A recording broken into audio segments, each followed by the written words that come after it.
सनातन धर्म में क्यों लगाते हैं तिलक? क्या आपने कभी सोचा है हिंदू धर्म के लोग माथे पर तिलक क्यों लगाते हैं? आखिर क्या है इसका महत्व? आपने कई बार लोगों के माथे पर तिलक लगाए देखा होगा, फिर चाहे वो स्त्री हो या पुरुष। बता दें, सनातन धर्म में ये तिलक आदिकाल से माथे पर लगाने की प्रथा चली आ रही है। हिंदू धर्म में ये भी माना जाता है कि बिना तिलक लगाए कोई भी पूजा पूरी नहीं होती है।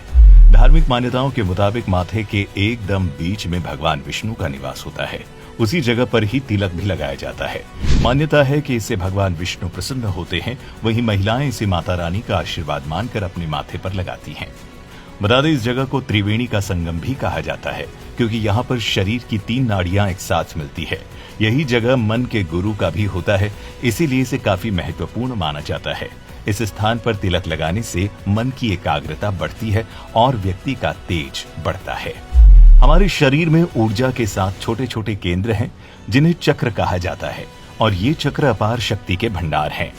तिलक या टीके को माथे के बीचों बीच लगाने से वहां पर आज्ञा चक्र होता है।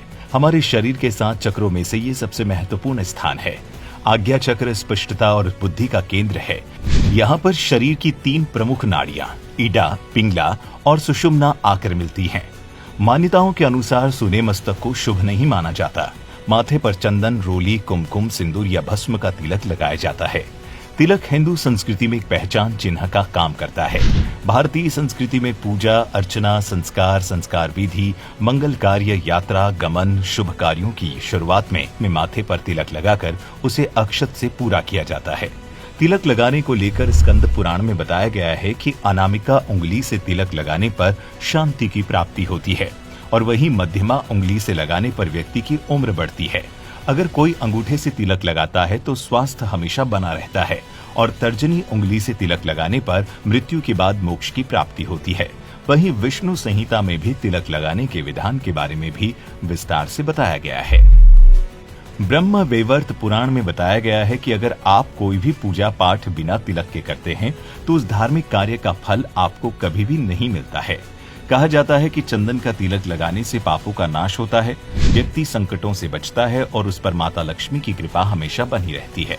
चंदन का तिलक ताजगी लाता है। ऐसी भी मान्यता है कि चंदन का तिलक लगाने से सौभाग्य में बढ़ोतरी होती है। वहीं मानसिक शांति और ऊर्जा की प्राप्ति के लिए भी चंदन का तिलक लगाया जाता है। ऐसी भी मान्यता है कि तिलक लगाने से व्यक्ति के स्वभाव में भी सुधार आता है। वहीं केसर का तिलक लगाने से सात्विक गुणों और सदाचार की भावना बढ़ती है। इससे बृहस्पति ग्रह का बल भी बढ़ जाता है और भाग्य वृद्धि भी होती है। क्या आपने कभी ये सोचा है कि तिलक लगाने के बाद माथे पर चावल क्यों लगाए जाते हैं? गौरतलब है कि पूजा के दौरान माथे पर कुमकुम का तिलक लगाते समय चावल के दाने भी जरूर लगाए जाते हैं। शास्त्रों की बात करें तो चावल को हविष्य यानी हवन में देवी देवताओं को चढ़ाने वाला शुद्ध अन्न माना जाता है। एक और मान्यता के अनुसार चावल का एक अन्य नाम अक्षत भी है। इसका अर्थ कभी क्षय ना होने वाला है या जिसका कभी नाश नहीं होता है। तभी तो हम हर खास मौके पर चावल जरूर बनाते हैं। दरअसल ऐसा माना जाता है कि कच्चे चावल व्यक्ति को सकारात्मक ऊर्जा प्रदान करते हैं। यही वजह है कि पूजा के दौरान केवल माथे पर तिलक लगाया जाता है, बल्कि पूजा विधि संपन्न करने के लिए भी चावलों का इस्तेमाल किया जाता है। आमतौर पर जब आप किसी को तिलक लगाए हुए देखते हैं तो आपके मन में एक सवाल उठता है कि आखिर तिलक लगाने से क्या फायदा मिलता है? कहीं इसे केवल दिखावे के लिए तो नहीं लगाया जाता है? तो हम आपको बता दें कि तिलक लगाने का अपना एक वैज्ञानिक कारण भी होता है। दरअसल तिलक या टीका लगाने से आध्यात्मिक भावना के साथ साथ दूसरों के लाभ की कामना भी है। आमतौर पर लोग कुमकुम, मिट्टी, हल्दी, भस्म और अक्षत का टीका लगाते हैं। कुमकुम का तिलक लगाने से आकर्षण बढ़ाकर स्फूर्ति वाला बनाता है।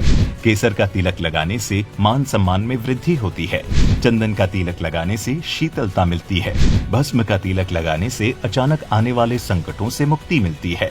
वहीं कुछ लोग अपने तिलक को दिखाना नहीं चाहते हैं तो वे जल से माथे पर तिलक लगाते हैं।